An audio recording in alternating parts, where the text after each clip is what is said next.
G'day and welcome back to the Forward Thinking Podcast, this special edition of the Coast and Commerce Podcast, which we recorded live at FWD Fest 2025. I'm Ben Amos from Innovate Media. And I'm Craig Josic, co-founder and chair of FWD Fest. Now this is episode 2, so if you haven't listened to episode 1 yet, make sure that you catch that one, because that last episode really frames what we're going to hear today. So a really inspiring group of young entrepreneurs who I think we can learn a lot from, even for us more seasoned entrepreneurs. Absolutely, Ben. Look, I first met these three founders when I was on Shark Tank for the DeLorean Project. And to see their journey and how they've just continued to inspire not just others around them but themselves and grow has been incredible. They also are very proud to say that they are part of the Leap Forward program, which is supported by Queensland Government. Now they are the youngest to be part of this cohort, which is exciting. So let's get into it and hear their story and be inspired. Welcome back to Forward Thinking, a special edition of the Coast and Commerce Podcast, recorded live here at FWD Fest 2025. I'm your host, Ben Amos from Innovate Media, and today we've kind of crammed into the little space here because we've got three incredible entrepreneurs from Glasshouse Christian College. We've got Holly, and we've got Liana, and we've got Jolie here. So, guys, I'll let you guys do the talking. So tell us, what brings you to FWD Fest and why are you here? What brings us to FWD Fest is the environment. Like, you were able to make so many connections. We came here last year when we were still a part of the DeLorean Project. Jolie spoke on a youth panel, and that opened up so many doorways for us. We were able to connect with such amazing people. We met one of our mentors here, Gavin Keeley, who helped us immensely. And then this year we've been invited back and we're pitching. So tomorrow. Amazing. Yeah. So tell me about Room Readi, which is your business idea that started at school, but now it's gone beyond that, right? Yes. So tell me about Room Readi. Who wants to take this one? I'll say how it started in the DeLorean Project last year, and then we can go into what it really is. So year 10, we're just high school students, as you are. We're online shopping in class because school's boring. And our teacher, Rob Steffler, catches us halfway through the act. And in the DeLorean program, you're meant to talk about problems and innovation and how to solve these problems. And he really got us thinking, what are the problems within shopping and how can you solve that? So we were thinking about online shopping initially, and then we kind of moved into in-store shopping and realized that there's an array of problems all throughout both. And that's when Room Readi was sort of born. Yes. Yeah, nice. Do you want to add to that, Liana? So we are the co-founders, and we're building a digital platform that helps retailers just start winning by delivering their customers an unmatched in-store experience. So as Jolie said, there are a bunch of problems with in-store shopping as well as online. Yeah, so a few of these problems, for example, say you're in-store shopping, it's a complete nightmare. Your size is nowhere to be found. The dressing room lines are endless. You hardly have time to try anything on, which is the whole point of it. And the staff are usually completely MIA. So usually from there you turn to online shopping, and then you got to wait days for shipping. When it finally arrives, it's not what you wanted. It doesn't fit how you wanted. So you're just stuck returning items, wasting even more time. And people are time poor, money hungry. We don't have time to spend a week shopping. Love it. Yeah. Holly, can you maybe tell me a little bit about the DeLorean Project? So, this is where this idea got a start for you guys. So what is that, if people haven't heard of it before? So the DeLorean Project is run by our facilitator. Well, just one of them is Rob Steffler, who was the main coordinator of it all. So it's like a program where all the kids are put in a room and we're told basically that the idea of this subject in school is not like a normal subject, as such. It's more to be innovative and have your own ideas and see where that leads you. So we got told we were going to make our own business, and at the start we weren't very bright around the idea because we weren't really sure what this DeLorean project was. We were kind of just it sounds cool, but is it worth our time? And then we had one lesson where, because all these speakers come in, guest speakers, about how they're entrepreneurs, and we're just kind of listening yeah, that's cool, but how do we get there? You know what I mean? And so we spent a few lessons in that room wondering why, but then Mr. Steffler had had this conversation with us, and it was like he just told us to like say yes to every opportunity. And at this point we were kind of like still lost, and we were like lost through like most of the program. And then we were like, okay, we're stuck in this program. We have to make a business. We have to pitch at the end of the year. What are we going to do? So we decided to put our heads together and like make something of this program that allowed us to have resources, people, networking, connections, and we're like, we're gonna actually use this, because what school like offers that kind of like program for kids when it's mostly just like normal classes like math, English? Like, this was our space to like learn and like throw our ideas out without being judged or like looked upon, you know what I mean? Yeah, very cool.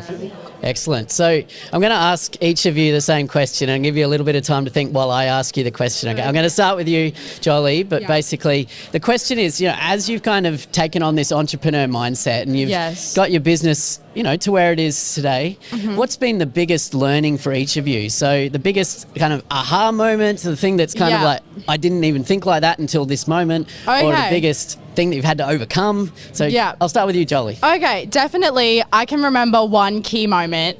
It was last year when we first started. I don't know if you're familiar, but Something Tech in Brisbane, that conference. Yeah. We were dying. It was right after this conference, actually. We were dying to go. We really wanted to go. Gavin Keeley was like, you girls, you're so good. I have this vision. You girls are going. I want you to pitch on that stage. It's going to be amazing. We're like, oh my gosh, let's go. Let's do this. Keep in mind, we know nothing about anything. Like, I'm 14 years old at the time. I knew nothing. So with all this confidence, we go into this meeting with the lady who runs the program. And she is such a lovely lady, but she was so brutally honest and absolutely thrashed us and humbled us to the core. And at that moment, I think the three of us were really just like, damn, we got a lot to learn from here. So that is definitely one of the hardest things, was navigating our way through this world, which is full of adults and full of people who know so much more than you. And you're just kind of floating around like, what am I actually doing? But it's okay. I think we're all learning as we go. And the three of us especially have learned so much in the past year even. So nice. That would be so my a bit answer. Of a humbling moment there for you, Very Jolie. much so. Very humbling for us. But it was great. We're best friends now. We love her. Amazing.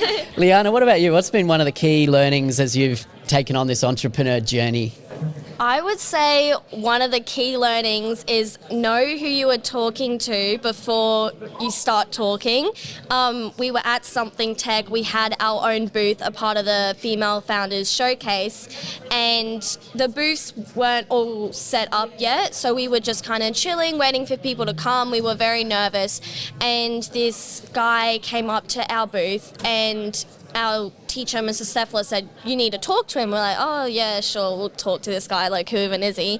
So then we just started like pitching our idea, and mind you, this was in a very early phase. We weren't that great at pitching. We Still just kind of like word vomited, and we were so nervous and we didn't stop talking. And he was like, oh yeah, like, I think my wife would like that. Okay. And then Rob was like, oh, let's get a photo. And I'm like, oh, why do we need a photo with some random guy? So then we took the photo, and Rob came up to us after and said, do you know who that is? And we're like, no, like, who is that?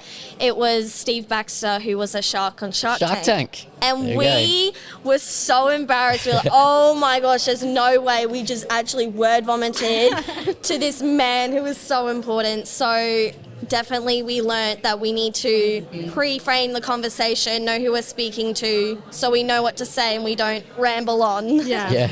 Well, there you go. That's a cool story. I like that. Good learning from that too. Holly, what about you? Okay, on a more different note, I think for us is that we've learnt that criticism and feedback is so important during our journey, because like, we wouldn't have evolved Room Ready to what it is now without all the comments, without the feedback, without like the countless like listening to people and like taking on what they have to say instead of pushing it away.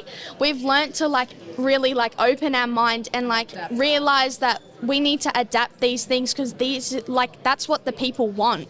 Like, we want to help the people. So at the start, I don't think we really had the skill or like the knowledge of like what feedback meant. Like, sure, we would listen and be polite, but we didn't realize how beneficial it was for Room Readi. Yeah, awesome. So whoever wants to field this one, but what would you say, or what would you want to say to maybe another young person who might be 12, 13 years old, like when you guys started, and, you know, to think like, do you need to like get through school and finish that and go to university to start an idea, or what would you say to those people? Okay. I definitely, well, we'll all touch on this, but definitely when we first started, especially, we were very anxious about Year 12 and ATAR and, you know, what will we have to give something up? We all work part-time, we all go to school, we all are trying to make this business work with family and friends and social life. So there's kind of lots of balls in the air, and managing that is definitely something that you learn as you go on throughout time. You know, you get better and better at that.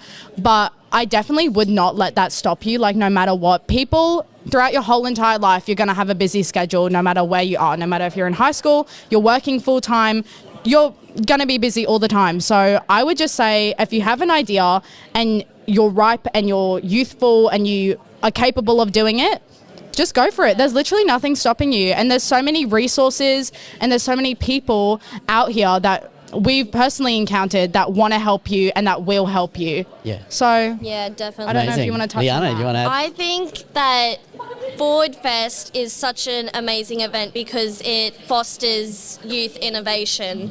So this event helped us so much with making connections, and what we've realized is that, you know, all these business people, they aren't scary, they don't want to tear you down, they will help you and they want to invest in the younger generation that is coming through, because at the end of the day, the younger generation is the future. So yeah, that's what we've found. Amazing. Holly, do you want to add anything too?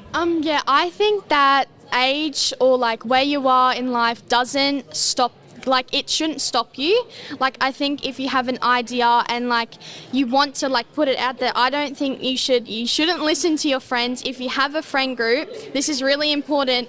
Don't listen to your friends. Don't listen to them if they're like, oh, it's never going to work. Like, you've never done this before. Like, you sound silly. That should not stop you. If you have an idea and you really care about it, you will put it out there. And I think that it's important for everyone to know that, like, your age, like where you are in life, like even if you start a little bit later, it doesn't matter. Amazing. So Holly, Liana, Jolie, co-founders of Room Readi. If people want to follow the journey, do you have some social media accounts or website that you can send people to? We have LinkedIn, a LinkedIn company profile. It is under Room Readi, not with a Y, with an I. Okay. ROOMREADI. Beautiful. Yes. Good. We Yep. also have an Instagram, a TikTok. The TikTok's a bit chaotic, but it's just That's That's TikTok more for you. behind the scenes. Yeah. Under Room Readi. Yes, it is Yeah. all under Room Readi, so you can go follow us on all of that. Search us and you'll find it. Amazing. And well done, guys, for getting this far, and also good luck for the pitch tomorrow as well. That should Thank be you fun. so I'm much. sure you'll smash it. And for you guys watching, thanks for joining us for this episode of the Forward Thinking podcast. Make sure to subscribe so that you don't miss the next episodes that we're recording here live at Forward Fest 2025 today, or future episodes of the Coast and Commerce podcast as well. We'll see you in the next episode. Bye now. Bye. How amazing is that episode? I hope that has inspired you. Their enthusiasm and passion is infectious. And I hope that it has inspired you to actually look at your opportunities that you could actually make an impact in your community. Yeah, CJ, as a parent of two daughters myself who aren't quite at the age that those guys were, but it's inspiring, like, to think what you can do at such a young age as well. So, in fact, if you've been inspired by this episode, I encourage you to share it with a young innovator or entrepreneur that is in your family or around your ecosystem as well. I'd love for you to share this episode, and hit subscribe so that you don't miss the next episode of the Forward Thinking podcast. We've got an incredible bunch of episodes coming up, so we'll see you in the next episode. Keep moving forward.